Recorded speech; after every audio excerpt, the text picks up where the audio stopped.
Hello YouTube and all viewers and subscribers. Today I'm going to show you something that many people ask, and that's dual rates and expo. So I'm going to explain what does it mean at all, and you're gonna see how it works. Okay, so let's start.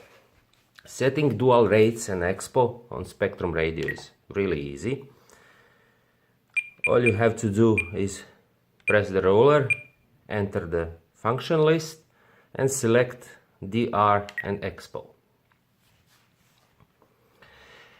You can assign dual rates and expo to certain switch, or you can keep it on all the time. For the purpose of this tutorial, I will show you how to assign, let's say, aileron dual rates, which are by default at 100%. Expo is by default at 0.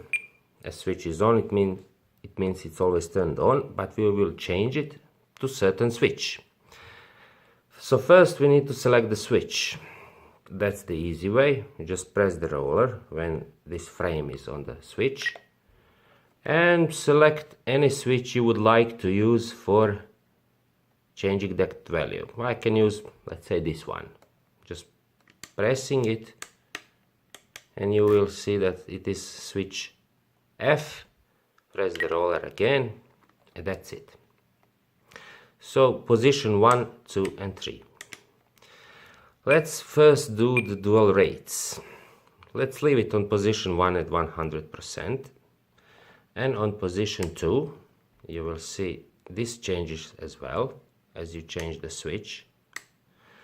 We will change dual rates to, let's say, 50% and press the roller again.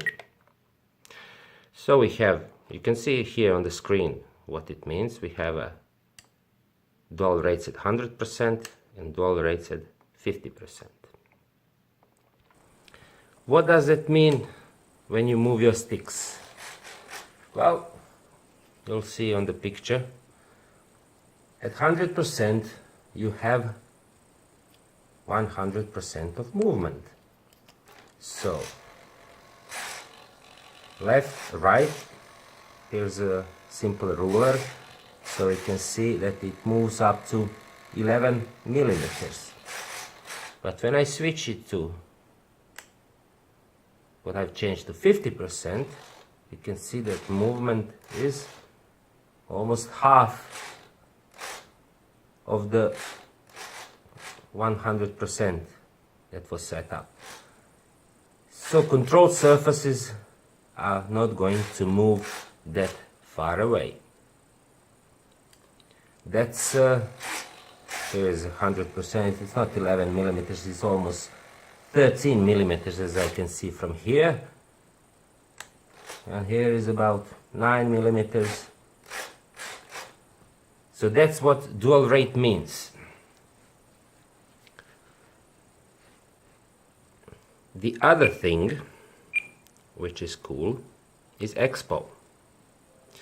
I will assign expo. You can assign it to the same switch, but we can assign it to some other switch. I mean, you can assign all changes on all surfaces, elevator, rudder, to one switch, or each of them can have its own switch. Let's explain what does the expo means. I will remove this 50%.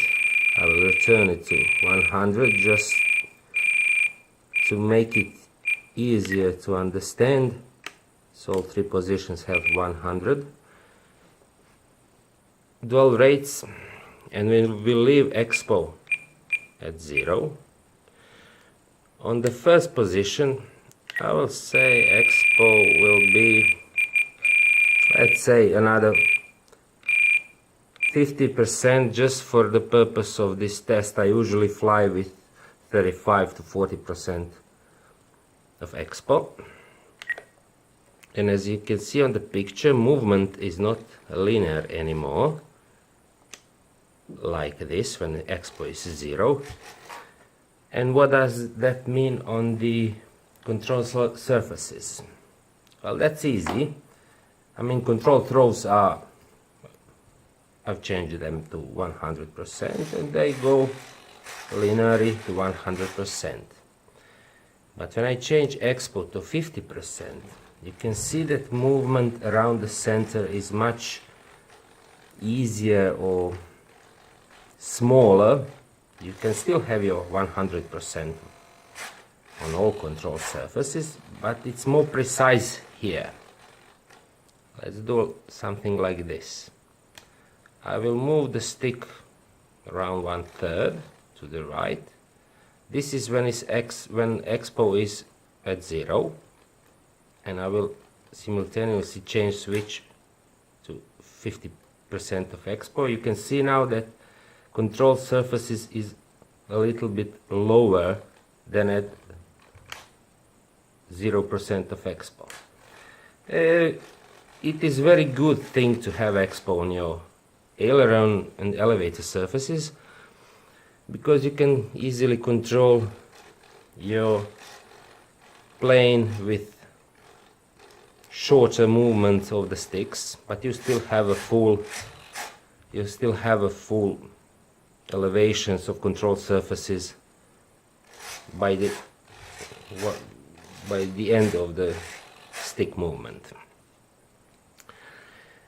I will do the third position and I will explain what that means. Expo can be a negative as well as positive. So I will put this on 50% negative. Okay. You can see the curve is different. What does that mean? Well, when expo is positive, you have more precise movements of the servos around the center of the sticks. But when it's negative, you have a great movement of the stick around the small movements of the stick, and later movements gets more precise. You will ask why this is needed. Well, it's not needed on the airplanes, maybe some 3D airplanes, yes, but I know that a lot of guys flying helicopters, 3D helicopters, they need this type of expo. They don't have enough time to move sticks all around to their ends. They want it to be more active, or I would say more nervous, around the center position, so they can act faster when performing 3D maneuvers and pirouettes and whatever they do. But some people flying drones are also using this negative expo, especially racing drones. They want them to be as quick as possible. And again, I'm going to use my ruler to show you now all the differences. So first position, everything normal, everything on 0. I will move the stick around 1/3. Positive expo gives you smaller control surface movement, like this. But negative expo gives you larger movement. The stick is in the same position, so you can see the difference. This is normal. Let's go to the negative quickly. This is larger than normal, and this is smaller than normal. And that's it. You can assign expo as well to any channel you want. Oops, sorry. Didn't mean to do that. So aileron, elevator and rudder channels can be assigned for different dual rates and expos. I hope I explained you what does it all mean, and see you next time. Thanks for watching. Bye.